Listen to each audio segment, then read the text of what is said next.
Jadi keputusan yang diambil ini, yang saya ambil ini mungkin satu kesalahan yang harus saya perbaiki. Kesalahan saya karena saya dulu tuh karena ya belajar dari YouTube itu sekali terjun itu saya kapasitasnya banyak. Dulu sampai sekitar 600 ekor. Sekarang mungkin tinggal 350-an ekor lah. Walaupun yang sebagian sudah saya jual, tingkat kematian pun dulu tinggi. Karena apa? Ya karena penerapan pakannya itu saya belum paham betul tentang nutrisi dan yang lain-lain. Itu saya benar-benar masih belum memahami betul tentang kesehatannya kambing. Entah ini pasca melahirkan itu harus bagaimana. Belajarnya saya cuma dari YouTube.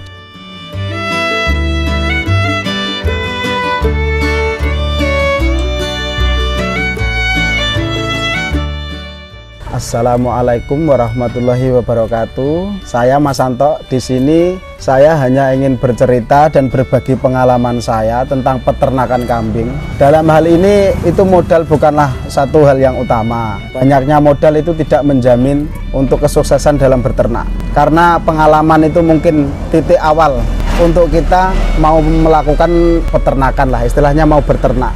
Menurut hemat saya, beternak itu ya sangatlah jelimet, apalagi dengan kapasitas yang banyak. Karena yang saya alami ternyata beternak seperti ini. Karena ini sudah terlanjur istilahnya terlalu banyak lah, karena pengalaman yang saya punya belum terlalu mumpuni di bidangnya untuk breeding maupun fattening. Jadi yang sudah jalan yang saya rasakan ini benar-benar pahit untuk di kos pakan, untuk pembiayaan anak buah kandang dan lain-lain. Untuk memanajemennya itu sangat-sangatlah susah. Itu dari sisi pemanajemennya saja, belum masalah perawatan. Karena di awal kita memang bisa dikatakan korban YouTube lah. Kita lihat YouTube, akhirnya kita terjun beternak. Jadi untuk antisipasi buat para peternak pemula yang mungkin punya modal besar atau mungkin pengen uji coba, ya harus belajar dulu di peternakan-peternakan terdekat biar tahu seluk-beluk beternak itu seperti apa. Karena memang nggak bisa teori yang didapat kalau kita nggak praktek nyata, nggak bisa.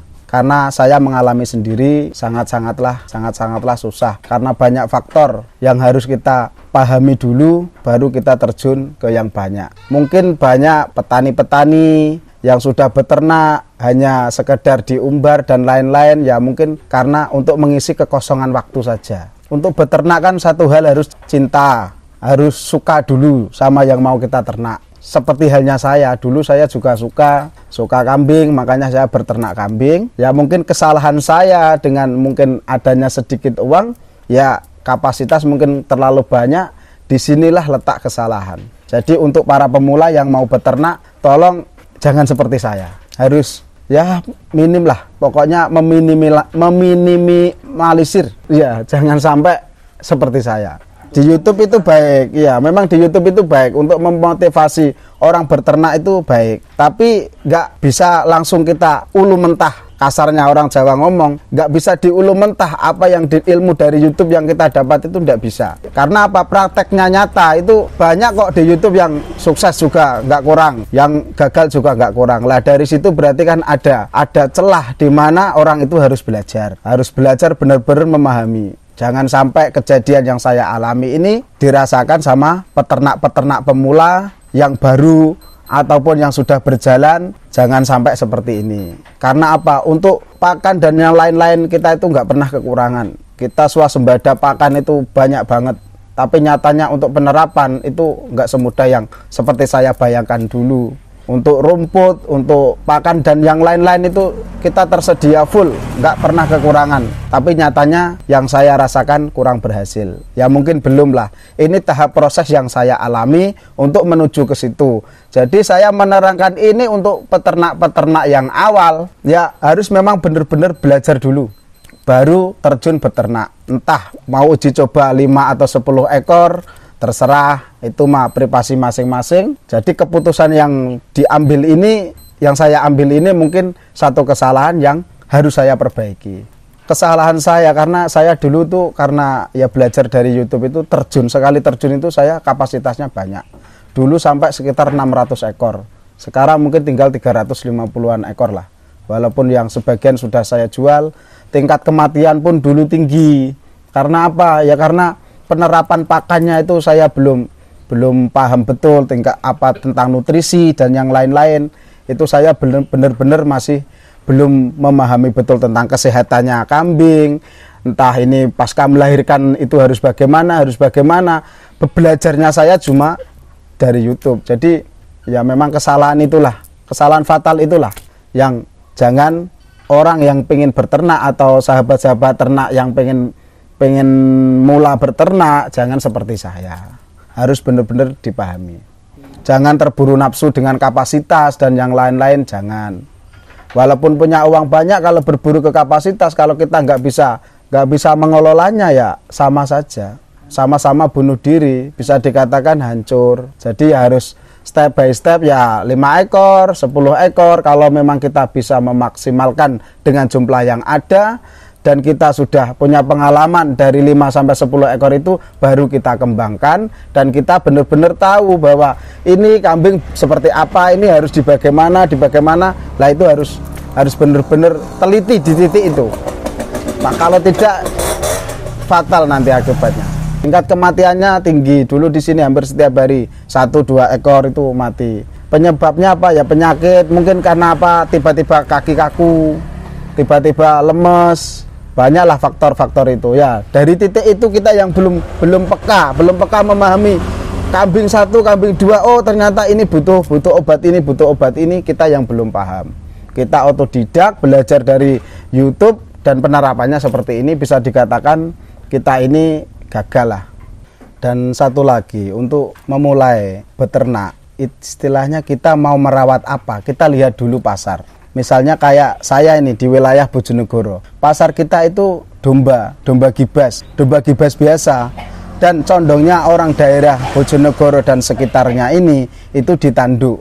Paling tidak kita pembibitan untuk awal kita masuk, misalkan mau fattening penggemukan kambing gibas, ya kita harus memilih bibitan yang ada tanduknya. Jowoan pun di sini kalau untuk lebaran haji, ya untuk kurban, untuk apa memang juga peminatnya juga banyak. Tapi untuk wilayah sini yang saya tahu itu di domba gibasnya, condongnya ke tanduk. Jadi untuk para pemula sebelum terjun ke beternak, ya harus memikirkan pasarnya dulu di daerahnya, misalkan Lamongan, Gresik dan lain-lain, itu condongnya ke EG, ekor gemuk. Tanduk itu enggak jadi ukuran. Di sana itu kebanyakan ekor gemuk. Jadi ya mungkin untuk wilayah Lamongan, Gresik dan sekitarnya itu pasti peternakan di sana itu kebanyakan yang dirawat itu ekor gemuk. Untuk daerah Tuban dan sekitarnya itu Jowo, ya entah PE, entah Jowo Randu. Karena apa? Pasarnya di sana memang yang banter itu ya memang Jowo Randu, apa PE. Lamongan pun banyak PE, tapi condongnya di sana itu ekor gemuk. Kalau untuk daerah yang saya tahu nih, untuk daerah Surabaya dan sekitarnya, untuk pasaran kalau kita jual waktu mau lebaran haji, di sana itu yang paling laku keras itu memang Jowoan. Entah Jowo Randu, entah apa, pokoknya kambing lah, bukan domba, yang untuk pasaran wilayah Surabaya. Jadi kita harus benar-benar membaca pasar, apa yang mau kita rawat, kita lihat dulu di daerah kita pasarnya itu condongnya ke arah mana. Kalau untuk saya ini ya di tanduk, ya berarti saya harus ngerawat domba gibas tanduk, atau mungkin Jowo, sebagian saya juga ada tapi nggak banyak untuk Jowo Randu, karena saya dulu memang senengnya ke gibas. Ini cerita pengalaman saya, jadi saya bukannya nakut-nakuti, memang keadaan lapangan yang saya alami seperti ini. Tapi saya pun pantang menyerah, saya tetap maju. Karena apa? Mungkin ini proses pembelajaran buat saya, bahwa dari pembelajaran ini saya tahu bahwa oh seperti ini, walaupun kegagalan itu saya jadikan motivasi. Nah, untuk para peternak-peternak pemula, yo jangan patah semangat. Kalau memang ingin beternak dan punya cita-cita punya peternakan besar, ya memang harus kita lakukan dan kita capai, kita berjuang untuk mencapai cita-cita itu. Jadi ya bagi saya, ya saya pun tidak akan menyerah, tetap saya lanjutkan peternakan ini. Dan untuk ilmu yang saya dapat dari pengalaman ini, ya saya share. Nanti kalau memang perlu ada orang yang membutuhkan ilmu, ya kita bisa berbagi ilmu, nggak masalah buat saya. Untuk yang lain-lain yang mau ternak pemula ya satu menyiapkan paling tidak ya punya ilmu lah, walaupun punya duit banyak, kalau memang nggak didasari ilmu yang cukup untuk melakukan bikin peternakan ya mungkin itu sih pribadi, kalau menurut saya jangan. Untuk masalah nutrisi, untuk masalah pakan, untuk masalah apa itu memang harus benar-benar memahami, paling tidak memanfaatkan lingkungan sekitarnya itu apa biar kos pakannya kita nggak begitu besar. Misalkan ada kulit kacang kah, ada onggok kedelai, kangkung ataupun kacang hijau, ya paling tidak kita bisa membaca situasi lingkungan sekitar bahwa itu bisa dibuat pakan untuk ternak kita. Biar apa? Ya biar untuk mengurangi kos. Masalah pemilihan anak kandang, misalkan kita butuh anak kandang pun yang harus memang benar-benar yang punya pengalaman. Suatu saat misal kita tinggal kemana, kita nggak khawatir. Jadi paling tidak anak kandang itu sudah tahu apa yang harus dia lakukan. Dia tahu mana yang kambing-kambing yang sehat, yang sakit, yang pasca mau melahirkan, untuk yang breeding, paling tidak memahami di titik itulah. Jadi untuk peternak-peternak pemula ya harus semangat. Saya pun semangat kok, walaupun kegagalan sudah saya alami, saya tetap semangat. Karena apa? Ya dari titik kegagalan inilah saya belajar. Intinya di titik itu, tetap semangat. Ya mungkin itu saja yang dapat saya uraikan, saya sampaikan untuk siang hari ini. Terima kasih. Mudah-mudahan bisa menjadi pembelajaran untuk peternak-peternak pemula dan menjadi motivasi lah biar tidak salah langkah seperti saya.